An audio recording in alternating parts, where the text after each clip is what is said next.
വൻമഴ. എന്താ പറയാ, ചമ്മലായിരിക്കും. ഞാൻ കുറെ ഇന്റർവ്യൂ ചെയ്തിട്ടുണ്ട്, പക്ഷെ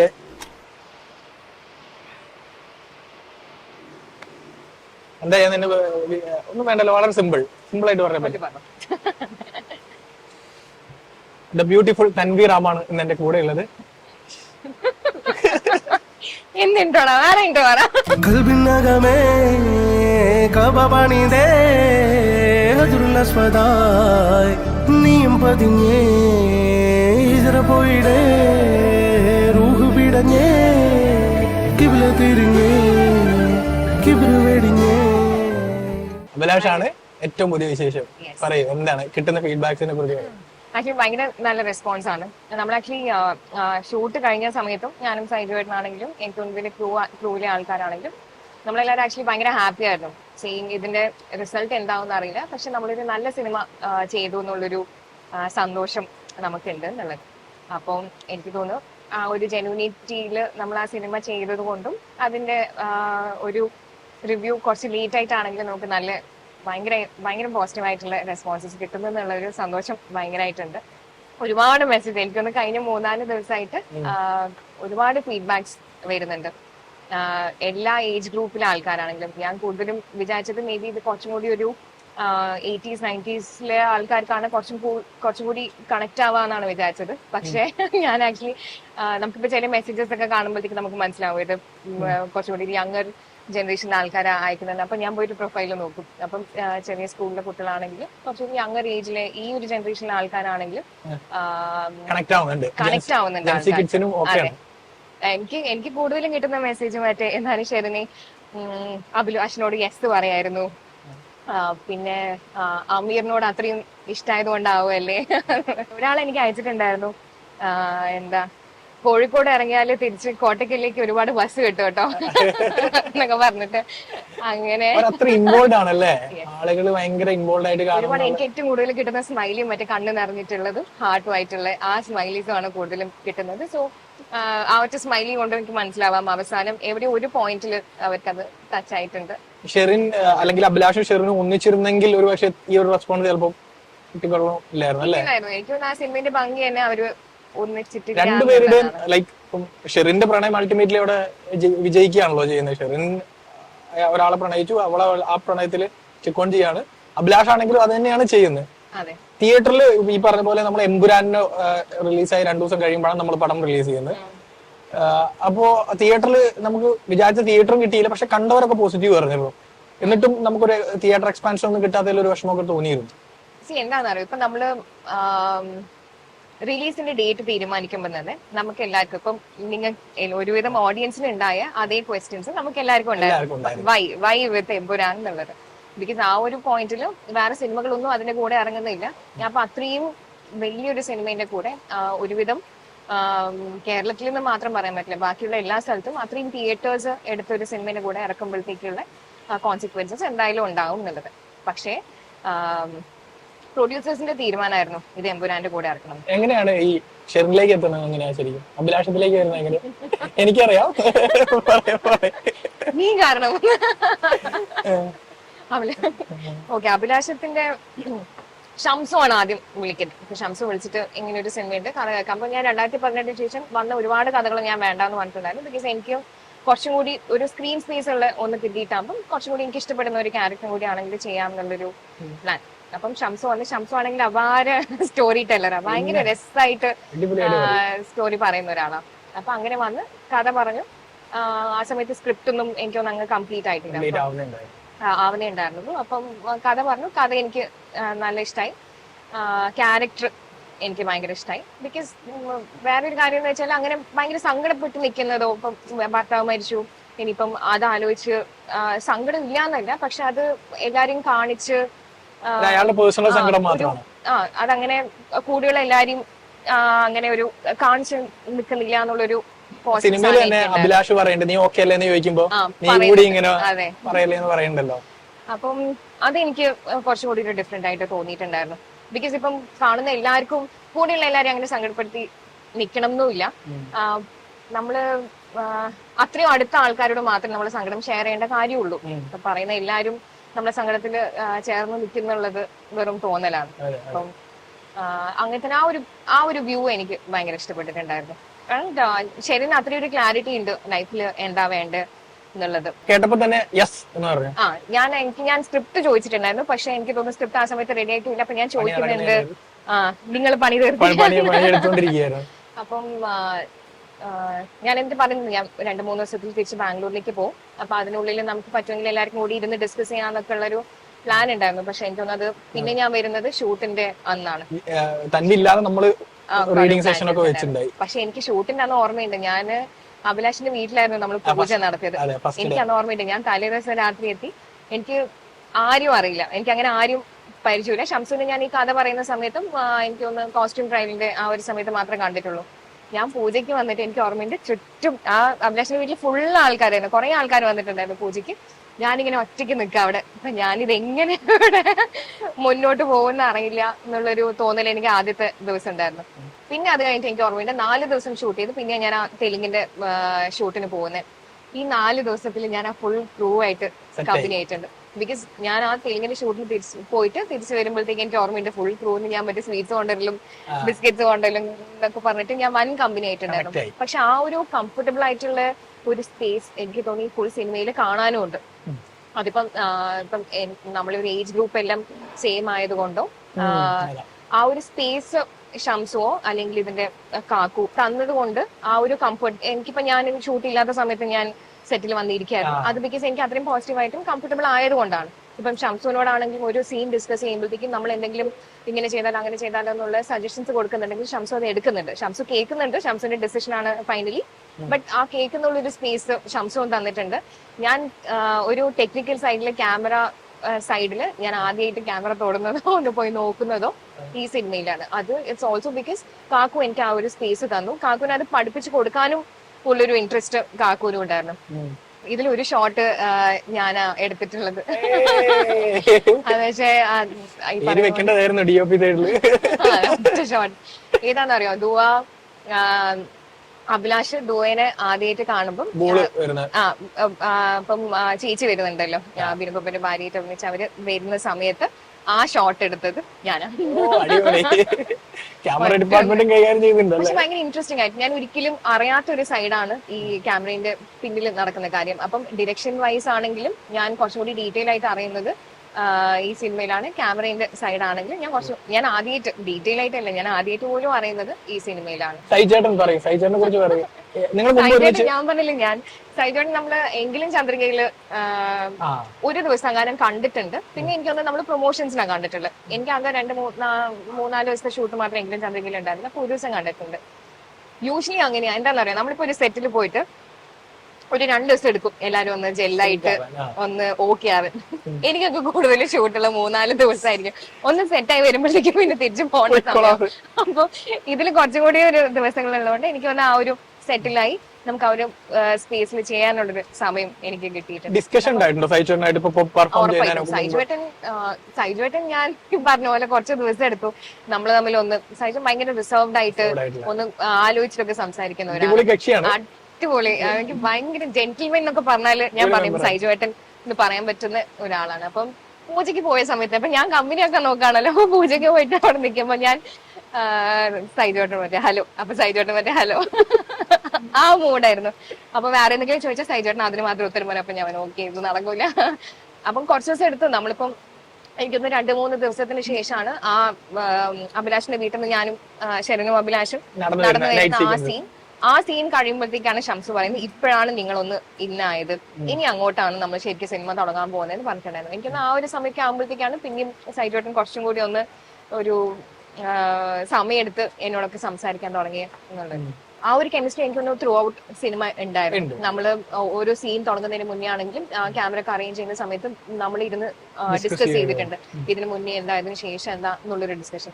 ഐ തിങ്ക് ആ ഒരു ഗിവ് ആൻഡ് ടേക്കിനുള്ള ഒരു സാധനം സീൻസിൽ കാണാനുണ്ട്. എസ്പെഷ്യലി ഞാൻ പറഞ്ഞില്ല ഈ ക്ലൈമാക്സ് സീൻ, ക്ലൈമാക്സ് സീൻ എനിക്ക് ഓർമ്മയുണ്ട്. ഇതിപ്പോ നമ്മൾ വായിക്കുന്നത് ഡിഫറെന്റ് അല്ലേ, അപ്പൊ എനിക്കറിയാം ഇതാണ് ഡയലോഗ്സ് എന്നുള്ളത്. അപ്പോ ഇതിനടുക്ക് ഒരുപാട് ടെൻഷൻസ് ഉണ്ട് കേട്ടോ. ട്രെയിൻ അവിടെ ആകെ 2 മണിക്കൂറേ നിൽക്കും. അതിനടുക്ക് നമ്മൾ ട്രെയിനിൽ നോക്കിയിട്ടാണ് അപ്പം എടുക്കണം. അപ്പം അങ്ങനത്തെ കുറെ കൺഫ്യൂഷൻസ് ഉണ്ട്. അതിന് നടുക്ക് സൈജുവേട്ടൻ വന്നിട്ട് സൈജുവേട്ടൻ പറയുന്ന സമയത്ത് ഞാൻ ഇതുവരെ സൈജുവേട്ടന്റെ കാണാത്തൊരു സൈഡാണ് ഈ പറയാൻ പോകുന്നതും ഞാൻ കേൾക്കാൻ പോകുന്നതും. സോ ഇത് ഞാൻ സൈജുവേട്ടൻ്റെ അടുത്തുനിന്ന് ഇത്രയും ഇമോഷണൽ ആയിട്ടുള്ള സാധനം എക്സ്പെക്ട് ചെയ്യാത്തതുകൊണ്ട് ഞാനിത് കാണുമ്പോഴത്തേക്ക് എനിക്കിങ്ങനെ കണ്ണു നിറയാം. ബിക്കോസ് അത്രയും ഭയങ്കര ഇൻവോൾവ് ആയിട്ടാണ് സൈജുവേട്ടൻ അത് പറയുന്നത്. സൈജുവേട്ടന്റെ കണ്ണ് നിറഞ്ഞിട്ടും ഇതില് ഒരു ഡയലോഗ് ഉണ്ട്. അപ്പൊ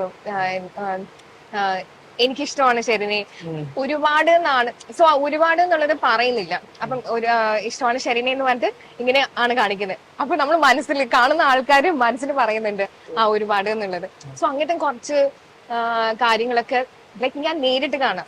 നിങ്ങളിപ്പം സ്ക്രീനിൽ കാണുന്നതിനേക്കാളും ഞാൻ ഡയറക്ട്ലി ഒരാളോട് എന്റെ മുഖത്ത് നോക്കി എന്റെ കണ്ണ് നോക്കിയിട്ട് ഒരാൾ പറയുന്നതിന്റെ ഡിഫറൻസ് ഭയങ്കരമായിട്ട് ഷൂട്ട് ചെയ്യുന്ന സമയത്തുണ്ടായിരുന്നു. അപ്പൊ ആ ഷോട്ട് എടുത്ത് കഴിഞ്ഞതിന് ശേഷം ഞാൻ സൈജുവേട്ടനെ കൈപിടിച്ചിട്ട് പറഞ്ഞു, സൈജുവേട്ടാ എനിക്കിത് ഭയങ്കരമായിട്ട് കൊണ്ടു എന്നുള്ളത് ഞാൻ സൈജുവേട്ടനോട് അന്ന് പറഞ്ഞിട്ടുണ്ട്. അടിപൊളി. അതാ പറയുന്നത് സൈജുവേട്ടന്റെ ഏറ്റവും ബെസ്റ്റ് പെർഫോമൻസ് എന്നൊക്കെ പറഞ്ഞു. നമ്മളങ്ങനെ പ്രതീക്ഷിക്കില്ല സൈജുവേട്ടനെ നമ്മളങ്ങനെ ഇങ്ങനത്തെ ഒരു പെർഫോമൻസ് അതും വരുന്നുണ്ട്. ഇപ്പം സ്ക്രിപ്റ്റിൽ ഉള്ളതിനേക്കാളും എത്രത്തോളം ഒരു ആക്ടറിന് എലിവേറ്റ് ചെയ്യാം എന്നുള്ളത് ഞാൻ ഈ ഒരു ഷോട്ടിൽ നേരിട്ട് കണ്ടിട്ടുണ്ട്. ഫസ്റ്റ് തിയേറ്ററിൽ കണ്ട എക്സ്പീരിയൻസ് ഉണ്ട്. അഭിലാഷം കണ്ടു കഴിഞ്ഞിട്ട് തൻവിക്ക് എന്തായിരുന്നു ഫീലിംഗ്? ഞാൻ ആക്ച്വലി ഇത് ക്യൂബിലാണ് ആദ്യം കണ്ടത്. ഞാൻ പറഞ്ഞില്ലേ നമ്മളിപ്പം സിനിമ കഴിയുമ്പോഴത്തേക്കും തിയേറ്ററിൽ ഇത് എങ്ങനെയാന്നൊക്കെ ഉള്ളൊരു ഡൗട്ട് നമുക്ക് എന്തായാലും ഉണ്ടാവുമല്ലോ. അപ്പൊ നമ്മള് അയ്യോ എനിക്ക് തിയേറ്ററിൽ ഫസ്റ്റ് കാണാൻ ഭയങ്കര ബുദ്ധിമുട്ടാണ്. അപ്പൊ അതിന് മുന്നേ ഒന്ന് കാണുമ്പോഴത്തേക്കും നമുക്കൊരു ജഡ്ജ്മെന്റ് ഉണ്ടാവും ഓൺ ഇത് എങ്ങനെയായിരിക്കും എന്നുള്ളത്. അപ്പം ഇത് കണ്ടു കഴിയുമ്പോഴത്തേക്ക് എനിക്ക് ആ ഒരു കോൺഫിഡൻസ് ഉണ്ടായിരുന്നു. നമ്മളെന്തായാലും നല്ലൊരു സിനിമയാണ് ചെയ്തത്. ഭയങ്കര അങ്ങനെ ഒരു മോശം പരിപാടി അല്ല ചെയ്തത്. ആൾക്കാർക്ക് എന്തായാലും ഇഷ്ടാവും, ആൾക്കാർക്ക് എന്തായാലും കണക്ട് ചെയ്യാൻ പറ്റും. ഇങ്ങനത്തെ ഒരുപാട് കഴിഞ്ഞ 3-4 ദിവസമായിട്ട് എനിക്കറിയാം ഒരുപാട് ആൾക്കാർക്ക് ബ്രേക്കപ്പ് ഉണ്ടായിട്ടുണ്ട്. ഒരുപാട് ആൾക്കാർക്ക് വൺ സൈഡ് ലവ് പറയാൻ പറ്റാത്ത ഒരുപാട് ആൾക്കാർ. എനിക്ക് ഏറ്റവും കൂടുതൽ കിട്ടിയ വേറെ എന്ന് വെച്ചാൽ ഇപ്പം സ്റ്റോറീസ് ഇടുന്നതിലും ഞാനിപ്പോ കൂടുതലും ഇപ്പൊ എന്തെങ്കിലും എഴുതിയിട്ടുള്ള കാര്യങ്ങളാണ് ഇപ്പൊ കൂടുതൽ അവർ റിവ്യൂ പോലെ ഉണ്ടെങ്കിൽ അതാണ് ഞാനിപ്പോ ഷെയർ ചെയ്യുന്നത്. ഇതല്ലാണ്ട് എനിക്ക് പേഴ്സണലി കുറെ മെസ്സേജസ് കിട്ടുന്നുണ്ട്. അപ്പൊ അതില് ഇവർക്കില്ലേ ഇവര് മറ്റേ എന്നോട് പറയുന്നുണ്ട്, ഞാൻ ഇതുവരെ ആ കുട്ടീനോട് പറഞ്ഞിട്ടില്ല, എനിക്കത് ആരോടെങ്കിലും പറയണമെന്നുണ്ട്, അതുകൊണ്ട് നിങ്ങൾ വായിക്കോ ഇല്ലയോ എന്നറിയില്ല, പക്ഷെ ഞാൻ അത് നിങ്ങളോട് പറയാം, എനിക്ക് കുട്ടീനെ ഇഷ്ടമെന്നൊക്കെ പറഞ്ഞിട്ടുള്ള മെസ്സേജസ് എനിക്കുണ്ട്. ഇതിന്റെ എല്ലാ സ്ക്രീൻഷോട്ട്സ് എനിക്കുണ്ട് എന്നുള്ളതാണ്. അതിനെ കാണാൻ ഭയങ്കര രസം വായിക്കാൻ. അപ്പൊ അങ്ങനത്തെ കുറെ കഥകൾ പറഞ്ഞ കുറെ മെസ്സേജസ് കിട്ടിയിട്ടുണ്ട്. ഭയങ്കര രസമാണ് റിവ്യൂ കിട്ടുന്നത്.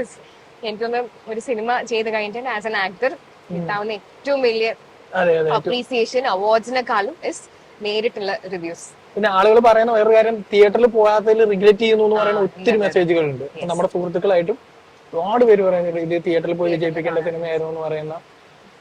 ഇപ്പൊ ഒരു പർട്ടിക്കുലർ സീൻ പെർഫോം ചെയ്യാൻ പാടുപെട്ട ഏതെങ്കിലും സീൻസ് ഉണ്ടോ?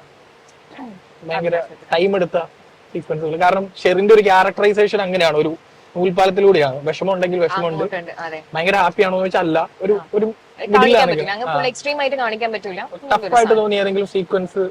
എനിക്കൊന്ന് ബിയർ കുടിക്കുന്ന സീന് അങ്ങനെയായിരുന്നു. ബിക്കോസ് സമയം എടുത്തൊന്നുമില്ല. ഞാനിപ്പം ആലോചിക്കുമ്പോ എനിക്ക് പെട്ടെന്ന് ഓർമ്മ വരുന്നത് അതായിരിക്കും. ബിക്കോസ് അതില് ഇപ്പം കള്ളു കുടിച്ച പിന്നെ ഇങ്ങനെ സംസാരിക്കാന്നുള്ളത് ഒന്നാമത് അറിയാം. അത് എങ്ങനെയാ ചെയ്യേണ്ടെന്നുള്ളത് ഇപ്പോഴും എന്നുവെച്ചാൽ അത് ഭയങ്കര അങ്ങനെ കള്ളു കുടിച്ച പോലെ അങ്ങ് ചെയ്യാനും പറ്റൂല. ഫിറ്റ് ആയിട്ടില്ല, സെമി ഫിറ്റ് ആണ്. അതെങ്ങനെയാന്നുള്ളത് നമുക്കിപ്പം എന്താ തീരെ ചെയ്യാത്തൊരു കാര്യം നമ്മൾ ചെയ്യുമ്പോൾ ഒരു എന്താ റിയാക്ഷൻ എന്നുള്ള ഒരു സാധനം അത് ഫിസിക്കലി ഒരു ഇതെടുത്തത് ക്ലൈമാക്സ് ചെയ്യുന്ന സമയത്താണ്. ബിക്കോസ് ആ ദിവസം മൈഗ്രെയിൻ വന്ന് ഞാനിങ്ങനെ 3 മരുന്നെങ്ങാനും കഴിച്ചിട്ടും എനിക്ക് മൈഗ്രെയിൻ പോവാത്തൊരു ദിവസമായിരുന്നു ക്ലൈമാക്സിന്റെ അന്ന് ഞാൻ ടെൻഷൻ അടിച്ച് ചെയ്തത് ഈ ട്രെയിനിൽ പോകുന്ന സീന്. അത് വിചാരിക്കുന്നതിനേക്കാളും കൂടുതൽ ടെൻഷനാണ്. ബിക്കോസ് ആ ട്രെയിന് അന്ന് പോയാൽ പിന്നെ നമുക്ക് കിട്ടൂല, നമുക്ക് അവിടെ പെർമിഷൻ ഇല്ല. തിരിച്ചും നമുക്ക് ആ സ്റ്റേഷനിൽ പോകേണ്ട പെർമിഷനും ഇല്ല. ആ ട്രെയിനിൽ ഒരിക്കൽ പോയാൽ ആ ഷോട്ട് ഒറ്റ പ്രാവശ്യം കിട്ടും. അപ്പൊ നമ്മൾ ആ ഫസ്റ്റ് ടേക്ക് ഓക്കെ ആവണം എന്നുള്ള ആ ഒരു ടെൻഷൻ വല്ലാണ്ടുണ്ട്. അപ്പൊ ആ സമയത്ത് എന്താ ഇമോഷൻ കൊടുക്കേണ്ടത്? ഇപ്പം നമ്മള് ആ ഒരു കൺഫ്യൂഷൻ കാണിച്ചിട്ടാണോ പോകുന്നേ, ഓർ അത്രയും ക്ലിയർ ആയിട്ടുള്ളൊരു ഇല്ല ഞാൻ അവനോട് നോ പറഞ്ഞു, ഞാൻ ഇനി തിരിച്ചു വരുന്നില്ല എന്നുള്ളൊരു കോൺഫിഡൻസ് ഇല്ല, ആ ഒരു ഉറച്ച തീരുമാനത്തിലാണോ പോകുന്നേ? നമുക്ക് എന്തും അതിൽ കാണിക്കാം. അപ്പൊ അങ്ങനത്തെ കുറെ കൺഫ്യൂഷൻസ് ഉണ്ടായിരുന്നു. അത് വല്ലാത്തൊരു ടെൻഷനാണ്. എടുത്ത് തീർത്തു നമ്മളല്ലേ. പറഞ്ഞ് അറിയിക്കുന്നതിനേക്കാളും കൂടുതൽ ടെൻഷനാണ് ആ ഒരു ഷോട്ട്. ഈ വൺ സൈഡ് തുറന്നു പറയാത്ത പ്രണയം ഉണ്ടായിട്ടുണ്ടോ? ഇല്ല ഇല്ല, ഉള്ളതൊക്കെ പറഞ്ഞിട്ടുണ്ടാണോ? അഭിലാഷിനെ പോലെ ഷെറിനെ പോലെ നോ പറഞ്ഞ കുറെ ഉണ്ട്. എനിക്ക് തോന്നുന്നു ഇപ്പൊ എന്റെ ലൈഫിലാണെങ്കിലും ഒരുവിധം എല്ലാ പെൺകുട്ടികളുടെ ലൈഫിലാണെങ്കിലും, എല്ലാ പെൺകുട്ടികളും എന്ന് പറയില്ല, മെജോറിറ്റി പെൺകുട്ടികളുടെ ലൈഫിലാണെങ്കിലും കൂടെയുള്ള അത്രയും നമ്മളെ അത്രയും അടുത്ത ഫ്രണ്ട് ആണെന്ന് വിചാരിച്ച ഒരാളെങ്കിലും പ്രപ്പോസ് ചെയ്തിട്ടുണ്ടാവും. അത് പക്ഷേ ഇപ്പൊ ഇത്രയും കൊല്ലങ്ങളായിട്ട് നമുക്കറിയാം, അല്ലെങ്കിൽ ഇത്രയും കൊല്ലങ്ങളായിട്ട് നമ്മളോടൊരു ഇഷ്ടമുണ്ട് എന്ന് പറയുന്നത് കൊണ്ട് നമുക്കൊരിക്കലും യെസ് പറയാൻ പറ്റില്ല. അതിപ്പം നമുക്കും കൂടി ആ ഒരു ഫ്രണ്ട്ഷിപ്പിനെക്കാളും കൂടുതലൊരു ഇഷ്ടം തോന്നുകയാണെങ്കിൽ മാത്രമേ നമ്മൾ യെസ് പറയേണ്ട കാര്യമുള്ളൂ എന്ന് എനിക്ക് തോന്നിയിട്ടുണ്ട്. എപ്പോഴും എനിക്ക് തോന്നുന്നു അതങ്ങനെ തന്നെയാണ്.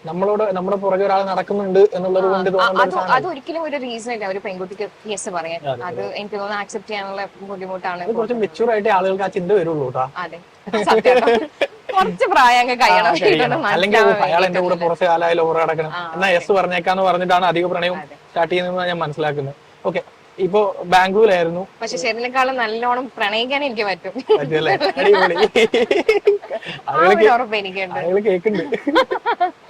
എനിക്ക് ആക്ച്വലി ഭയങ്കര ഞാനിത് എനിക്ക് തോന്നുന്നു അഭിലാഷം പ്രൊമോഷൻസ് തുടങ്ങിയ സമയം മുതൽ ചോദിക്കുന്ന ഒരു ക്വസ്റ്റ്യൻ ആണ്, പ്രണയം ഉണ്ടായിട്ടുണ്ടോ ഇപ്പം കല്യാണത്തിനെ പറ്റി നോക്കാം. അപ്പം എനിക്ക് എപ്പോഴും തോന്നിയിട്ടുണ്ട് എനിക്ക് പ്രണയിച്ച് കല്യാണം കഴിക്കണം എന്ന് ഭയങ്കര ആഗ്രഹമാണ്. എനിക്ക് അങ്ങനെ മറ്റേ ഇത് കേൾക്കുന്ന ആൾക്കാർക്ക് ക്ലീശ ആയിരിക്കും, പക്ഷെ ഒരിക്കലും ഭയങ്കര ഒരു ഫെയറി ടെയില് പോലെയുള്ള ഒരിക്കലും നടക്കാത്തത് എന്നൊക്കെ എന്നോട് പറഞ്ഞ ആൾക്കാരുണ്ട് ഞാൻ ഫ്രണ്ട്സിനോട് പറയുമ്പോൾ. പക്ഷെ എനിക്ക് കല്യാണം കഴിക്കുന്നുണ്ടെങ്കിൽ ഇപ്പം നമ്മളിപ്പോ എത്ര കൊല്ലങ്ങളാണ് ജീവിക്കുക, ഇനിയിപ്പോ അങ്ങോട്ട് പോയി ഒരു 20-30 കൊല്ലം ജീവിക്കുന്നുണ്ടെങ്കിലും ആ റെസ്റ്റ് ഓഫ് മൈ ലൈഫ് ഞാൻ ഒരാളെ കൂടെ ഷെയർ ചെയ്യുന്ന സമയത്ത് നമുക്ക് എന്താ എവിടെയെങ്കിലും പോയാൽ നമുക്ക് എങ്ങനെ തിരിച്ച് വീട്ടിലേക്ക് വരാൻ തോന്നണം, നമുക്ക് അങ്ങനെ കാണാൻ തോന്നണം, നമ്മൾ ഒരു പ്രാവശ്യം സംസാരിക്കുന്ന സമയത്ത് നമുക്കൊരു സന്തോഷം ഉണ്ടാവണം.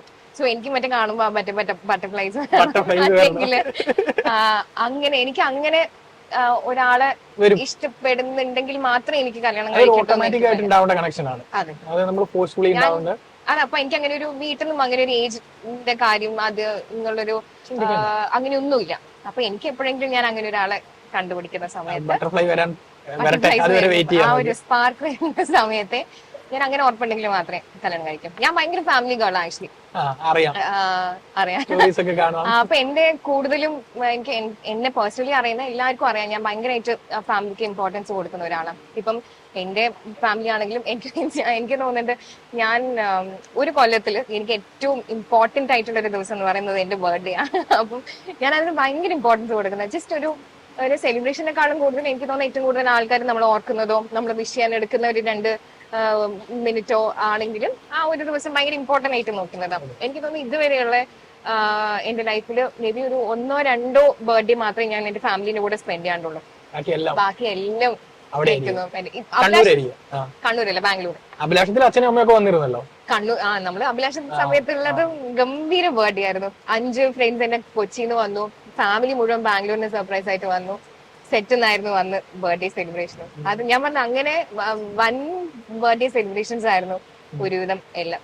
സോ എനിക്ക് എപ്പോഴും എനിക്ക് തോന്നും എനിക്കിപ്പം ഫാമിലിന്റെ സപ്പോർട്ട് ഇല്ലെങ്കിൽ ഞാൻ ഒരിക്കലും സിനിമ കണ്ടിന്യൂ ചെയ്യുന്നുള്ളത് എനിക്ക് തോന്നില്ല. ഞാൻ എപ്പോഴും പറഞ്ഞിട്ടുണ്ട് എന്റെ അച്ഛൻ ആദ്യം വലിയ ഓക്കെ അല്ലായിരുന്നു സിനിമയിൽ പോവാന്നുള്ളത്. ബിക്കോസ് ഞാനിങ്ങനെ മറ്റേ ഫോട്ടോഷൂട്ട് അത് ഇതെന്ന് പറഞ്ഞ് ബാങ്കിൽ നിന്ന് ഞാൻ ലീവ് എടുത്ത് പോകുമ്പോഴത്തേക്ക് അച്ഛൻ പറയും ഇത്രയും നല്ലൊരു ജോലി ഉണ്ടായിട്ട് അങ്ങനെ ബാങ്കിലൊരു ജോലി ഉണ്ടായിട്ട് തീരെ ഒരു ഉറപ്പില്ലാത്തൊരു ജോലിക്ക് എന്തിനാ പോകുന്നത് എന്നുള്ളത് ആ ഒരു കൺസേൺ ഐ തിങ്ക് അച്ഛൻ എപ്പോഴും ഉണ്ടായിരുന്നു. അപ്പം അമ്പിളിന്റെ ഓഡീഷൻസ് ഞാനും അമ്മയും കൂടിയിട്ടാ പോയതും ആ കിട്ടിയ സമയത്ത് ഞാൻ അങ്ങനെ ഉറപ്പിച്ചിട്ടുണ്ടായിരുന്നു. അച്ഛനോട് ചോദിച്ചിട്ട് അച്ഛൻ എൻ്റെ അടുത്ത് നോ പറഞ്ഞിട്ടുണ്ടെങ്കിൽ ഞാൻ എന്തായാലും പോകില്ല എന്നുള്ളത്. ബിക്കോസ് എനിക്ക് പിന്നെയും ഈ അടിയാക്കി പോണം ഭയങ്കര നെഗറ്റീവ് ആയിട്ട് പോണം എന്നുണ്ടായിട്ടില്ല. അച്ഛനോട് പറയുമ്പോ അച്ഛൻ പറഞ്ഞാ ഞാനിപ്പം ഇല്ലാന്ന് പറഞ്ഞാലേ നീ പോവല്ലോ, നീ പോയിക്കോന്ന് പറഞ്ഞു. ബിക്കോസ് അതുവരെ പോയിട്ടുള്ളത് ഇപ്പം വേണ്ടെന്ന് പറഞ്ഞിട്ടുണ്ടെങ്കിൽ ഞാൻ പോയിട്ടുണ്ട്. പക്ഷെ പിന്നെ അച്ഛൻ അത്രയും സന്തോഷത്തോടെ എന്നോട് സ്ഥലം പോയിക്കോ ചെയ്തോ ഇഷ്ടമുള്ളത് ചെയ്തോ എന്ന് പറഞ്ഞതുകൊണ്ട് മാത്രം ഞാൻ അമ്പിളി ചെയ്തത്. ഇപ്പം 2018 ഇറങ്ങിയിട്ട് പിന്നെ ഇറങ്ങുന്നത് അഭിലാഷമാണ്. അതിന് നടുക്ക് എന്നുള്ളൊരു തെലുങ്ക് സിനിമ ഇറങ്ങിയിട്ടുണ്ടായിരുന്നു. പക്ഷെ മലയാളത്തില് ഓൾമോസ്റ്റ് 1 കൊല്ലം 1.5 കൊല്ലത്തിന് ശേഷമാണ് ഇറങ്ങുന്നത്. അപ്പം എനിക്ക് മറ്റേ എന്താ പറയാ ഞാൻ ഭയങ്കര പ്രൊഡക്റ്റീവായിട്ട് നിന്ന ഒരു സ്പേസിൽ നിന്ന് തീരെ പ്രൊഡക്റ്റീവായിട്ട് പോവാത്ത കുറെ ദിവസങ്ങളിൽ അപ്പൊ എനിക്ക് ഞാൻ മറ്റേ പിന്നെയും വേറെ എന്തെങ്കിലും തുടങ്ങിയാലോ വേറെ എന്തെങ്കിലും ചെയ്താലോ എന്നൊക്കെ ആലോചിക്കുമ്പോൾ ഒരു സാക്ഷ്യം വിളിച്ചപ്പോൾ ഞാനിങ്ങനെ പറയുന്നുണ്ട് കുറേ ആയി കാത്തിക്കുന്നതിന്റെ സിനിമയൊന്നും ഇറങ്ങുന്നില്ല ഇപ്പൊ വേറെ എന്തെങ്കിലും ചെയ്താലോ എന്ന് ആലോചിക്കുന്നതെന്നൊക്കെ അപ്പൊ അച്ഛൻ എന്നോട് പറഞ്ഞു നിനക്ക് അറ്റ്ലീസ്റ്റ് ഒരു കൊല്ലം കഴിഞ്ഞാല് സിനിമ ഇറങ്ങുന്നുള്ളൊരു ഉറപ്പുണ്ടല്ലോ സിനിമയിൽ വരാൻ കാത്തിക്കുന്ന എത്ര ആൾക്കാർ കൊല്ലങ്ങളായിട്ട് നിൽക്കുന്നുണ്ട് അപ്പൊ നീ അത് ആലോചിച്ചാൽ മതി ഒരു സെക്കൻഡ് കൊണ്ട് ഞാൻ മറ്റേ ഫുൾ പവർ ഓക്കെ അപ്പൊ അത്രയും സപ്പോർട്ട് എനിക്ക് വീട്ടിൽ നിന്ന് കിട്ടുന്നത് കൊണ്ടാണ്. അച്ഛൻ കണ്ടോ വീട്ടിൽ നിന്ന് എല്ലാരും കണ്ടോ അഭിലാഷം?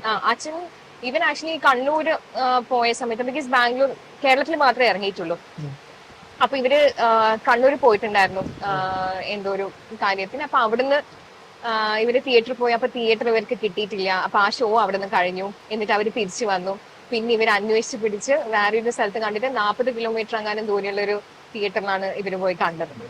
അമ്പിളിയിലേക്ക് വരുന്നത് എങ്ങനെയാ ശരിക്കും ജോലി? അതായത് അമ്പിളിയിലേക്ക് കാസ്റ്റ് ചെയ്തതിനു ശേഷമാണോ ജോലി വിടുന്നത്? ഞാനങ്ങനെ ഉറപ്പിച്ചിട്ട് ഈ സിനിമ തുടങ്ങും ഷൂട്ട് തുടങ്ങും 2 ആഴ്ചയിൽ എന്നുള്ളൊരു ഉറപ്പ് കിട്ടിയതിനു ശേഷമാണ് ഞാൻ ജോലി ക്വിറ്റ് ചെയ്യുന്നത്. ഭയങ്കര ഫാനായിരുന്നു ആ പടം കണ്ടിട്ട്. മെസ്സേജ് വന്നിട്ടുണ്ടാവുമല്ലോ. ഒരുപാട് മെസ്സേജ് വന്നിട്ടുണ്ടായിരുന്നു. അമ്പിളിന്റെ സമയത്തും തിയേറ്ററിൽ നിന്ന് കണ്ട് മെസ്സേജ് അയച്ച എല്ലാവർക്കും ഞാൻ റിപ്ലൈ അയച്ചിട്ടുണ്ട്. ബിക്കോസ് അത് എനിക്കത് ഫോളോ ചെയ്താണ് ഞാൻ ഇൻസ്റ്റാഗ്രാമിൽ ഫേസ്ബുക്കിലാണ് ആദ്യം നമ്മൾ സുഹൃത്തുക്കളാവുന്നതെന്ന് തോന്നുന്നു. അമ്പിളി ഒരു ഭയങ്കര അമ്പിളി ഹോൾ സിനിമയേക്കാൾ എനിക്ക് ആ ക്യാരക്ടർ ടീന എന്ന് പറയുന്ന ക്യാരക്ടർ ഭയങ്കര ഈ പറഞ്ഞ പോലെ സോൾഫുൾ ക്യാരക്ടറാണ്. എനിക്കത് ഇപ്പോഴും എന്റെ ലൈഫിൽ നടന്ന ഏറ്റവും നല്ല കാര്യത്തിൽ ഒരു കാര്യം അങ്ങനെ ഒരു ക്യാരക്ടർ കിട്ടാന്നുള്ളതാണ്. തന്റെ ചെയ്താണെങ്കിലും ഇപ്പം 2018 ക്യാരക്ടർ ആണെങ്കിലും എന്നോട് ഒരു മെസ്സേജ് അതായിരുന്നു അമ്പിളിന്ന് തുടങ്ങിയതാ നിർത്തിക്കോളണം വന്ന് തുടങ്ങിയത് എന്നെ കരിപ്പിക്കാന്ന് പറഞ്ഞിട്ട് ഒരു മെസ്സേജ് ഉണ്ടായിരുന്നു. പിന്നെ മുകുന്ദനുണ്ണി 2018 അങ്ങനെ ഈ പറയുന്ന കട്ടുകട്ടിയായ കഥാപാത്രങ്ങൾ അല്ലേ രസമായിരുന്നു. എനിക്കൊന്ന് പിക്ക് ചെയ്തതിൽ ഞാൻ ഭയങ്കര ഹാപ്പിയാണ്. ഇപ്പൊ ചെയ്ത എല്ലാ ക്യാരക്ടേഴ്സും എനിക്കൊന്നും മെജോറിറ്റി സിനിമകളും ആൾക്കാർക്ക് കണക്ട് ആയ സിനിമകളോ ചെയ്ത ക്യാരക്ടേഴ്സ് ഒക്കെ ഇപ്പൊ തൻവിയുടെ ആളുകൾ പറയുന്ന ക്യാരക്ടേഴ്സിനൊക്കെ ഒരു ഡെപ്ത് ഉണ്ട്. ബേസിക്കലി അമ്പിളി ആണെങ്കിലും 2018 ആണെങ്കിലും അഭിലാഷം ആണെങ്കിലും കപ്പിളി ആണെങ്കിലും എനിക്ക് തോന്നും കുറച്ച് ദിവസം 2 ദിവസം ഷൂട്ട് അങ്ങനെ ഉണ്ടായിരുന്നു. അതും കുഞ്ഞു ക്യാരക്ടറാണ് പക്ഷെ ഭയങ്കര രസമുള്ള ക്യാരക്ടറായിരുന്നു ബാസിയുടെ പേരായിട്ട്. എന്താണ് പിന്നെ ഇതിന്റെ ഇടയിൽ തെലുങ്കിലൊക്കെ പോയി അഭിനയിച്ചു എന്താണ് അതിന്റെ വിശേഷങ്ങൾ? തെലുങ്കില് ഇപ്പൊ നമ്മൾ അഭിലാഷം ചെയ്യുന്ന സമയത്താണ് കാന്ന് പറഞ്ഞിട്ടൊരു സിനിമ ചെയ്തത്. എനിക്ക് തോന്നുന്നു ഞാൻ ഇതുവരെ ചെയ്തതിന് പെർഫോമൻസ് വൈസ് കുറച്ചുകൂടി എനിക്ക് ചെയ്യാനുള്ള ഒരു ക്യാരക്ടർ എന്നുള്ള സിനിമയായിരുന്നു. അത് തെലുങ്കില് അത്യാവശ്യം ഹിറ്റായിരുന്നു. നല്ലോണം ഓടിയ സിനിമയാണ്. ഇപ്പം അതിന് കുറച്ച് ദിവസം മുന്നേ ദാദാ സാഹേബ് ഫാൽക്കെ അവാർഡ് കിട്ടി ബെസ്റ്റ് ഫിലിമിന്റെ. ഇന്നലെ തെലങ്കാന ഫിലിം അവാർഡ്സ് അനൗൺസ് ചെയ്തിട്ട് ബെസ്റ്റ് ഡയറക്ടേഴ്സ് ജൂറി അവാർഡ് നമ്മളെ ഡയറക്ടേഴ്സിനായിരുന്നു. അപ്പം അത് നല്ല സിനിമ. എനിക്ക് തോന്നുന്നു അത് മലയാളത്തിൽ കൂടുതൽ ആൾക്കാരും കണ്ടിട്ടില്ല. പക്ഷെ ഭയങ്കര രസമായിട്ടുള്ള ഒരു സ്റ്റോറിയും ട്വിസ്റ്റും നമ്മൾ തീരെ പ്രതീക്ഷിക്കാത്തൊരു ക്ലൈമാക്സും കാര്യങ്ങളൊക്കെയാണ്. അത് പറ്റുമെങ്കിൽ എന്തായാലും കാണണം. തെലുങ്കിൽ തന്നെ കാണണം. OTT-ല് ഉണ്ട്. ഇപ്പൊ അത് ആമസോണിലുണ്ട്. ആമസോണിലാന്ന് തോന്നുന്നു. ഇപ്പൊ അഭിലാഷം കാണാത്ത ആളുകളോട് എന്താ പറയാനുള്ളത്? സ്ട്രീം ചെയ്യുന്ന ജസ്റ്റ് വേണമെങ്കിൽ അഭിലാഷം കാണാത്തവരോട് എന്തായാലും കാണണം. അത് കുറച്ചും കൂടി എനിക്ക് തോന്നും പ്രണയങ്ങൾ നഷ്ടപ്പെട്ടിട്ടുള്ള ആൾക്കാർക്കോ ഒരാളെ അത്രമേൽ ഇഷ്ടപ്പെട്ടിട്ടുണ്ടെങ്കിലോ ഒരുപാട് കണക്ട് ചെയ്യാൻ പറ്റുന്ന ഒരു സിനിമയാണ് അഭിലാഷം. അത് ഇപ്പൊ ഈ കഴിഞ്ഞ 3-4 ദിവസങ്ങളായിട്ട് എനിക്ക് നല്ലോണം മനസ്സിലാവുന്നുണ്ട്. ഇപ്പം എനിക്ക് ആക്ച്വലി ഇന്ന് വന്നൊരു മെസ്സേജിൽ അതായിരുന്നു, എനിക്ക് ഇതുവരെ അങ്ങനെ ഒരു നഷ്ടപ്രണയം ഉണ്ടായിട്ടില്ല, പക്ഷെ എന്നാലും എന്റെ കണ്ണ് നിറഞ്ഞു എന്ന് പറഞ്ഞിട്ട് എനിക്കൊരു മെസ്സേജ് കിട്ടിയിട്ടുണ്ട്. അപ്പൊ അത് അങ്ങനെ അപ്പൊ അങ്ങനത്തെ ഇല്ലാത്ത ആൾക്കാർക്കും എനിക്ക് തോന്നുന്നു എവിടെയെങ്കിലും ഒരു പ്രണയമുള്ള ആൾക്കാർക്ക് എന്തായാലും വർക്ക് ആവുന്ന സിനിമയായിരിക്കും. കുറെ ആൾക്കാർ എനിക്ക് തോന്നുന്നു ഇങ്ങനെ പ്രണയം ക്ലീശയാണെന്ന് തോന്നുന്നു ഒരുപാട് ആൾക്കാരുണ്ട്. ബട്ട് ഐ തിങ്ക് പ്രണയം ഓൾവേസ് എപ്പോഴും നമ്മൾ ചെയ്യുന്ന എന്തും ക്ലീശയായിരിക്കും. സോ എന്താണ് അടുത്ത പരിപാടികൾ, ഫ്യൂച്ചറിസ്റ്റിക് ആയിട്ടുള്ള പരിപാടികൾ? അടുത്തത് ഞാനൊരു ഹിന്ദി സിനിമ ചെയ്യുന്നുണ്ട്. അതിലൊരു ക്യാരക്ടർ റോളാ ചെയ്യുന്നത്. പരം സുന്ദരി. അതെ, ഇന്നലെ റിലീസ് ആയി. അപ്പൊ അതില് സിദ്ധാർത്ഥ് മൽഹോത്ര, ജാൻവി കപൂറാ ചെയ്യുന്നത്. അപ്പൊ അതിലൊരു ചെറിയ ക്യാരക്ടർ. പക്ഷെ മാഡോക്കിന്റെ ആണ് പ്രൊഡക്ഷൻ. മാഡോക്കിന്റെ ഭാഗമാകാൻ പറ്റി എന്നുള്ള ഭയങ്കര സന്തോഷം. നമ്മുടെ കുഞ്ഞു ഇൻഡസ്ട്രീന്റെ തെലുങ്കിലേക്കും ഹിന്ദിയിലേക്കും ഒക്കെ പോവല്ലേ, അത് ഭയങ്കര സന്തോഷമുള്ള കാര്യമാണ്. പ്രത്യേകിച്ച് നമ്മുടെ ഏറ്റവും പ്രിയപ്പെട്ട സുഹൃത്ത്, ഏറ്റവും പ്രിയപ്പെട്ട തൻവി ഇങ്ങനെ പറന്നു പോകുന്നതിൽ സന്തോഷം. അപ്പം ഫ്യൂച്ചർ അടിപൊളിയാവട്ടെ, യെസ്. അഭിലാഷം കൂടുതൽ ആളുകൾ കാണട്ടെ, ഇനിയും അഭിലാഷം പോലെ ഒരുപാട് സിനിമകൾ എഴുതാൻ പറ്റട്ടെ. മീൻസ് ഞാൻ എന്റെ സ്ക്രിപ്റ്റ് അസോസിയേറ്റ് ആണ്, റൈറ്റർ ജെനിഫർ എന്നാണ്. എഴുതാൻ പറ്റട്ടെ, ഭാഗമാവാൻ പറ്റട്ടെ, നമുക്ക് രണ്ടുപേർക്കും ഡെപ്തുള്ള കഥാപാത്രങ്ങൾ വരട്ടെ. Thank you. Thank you.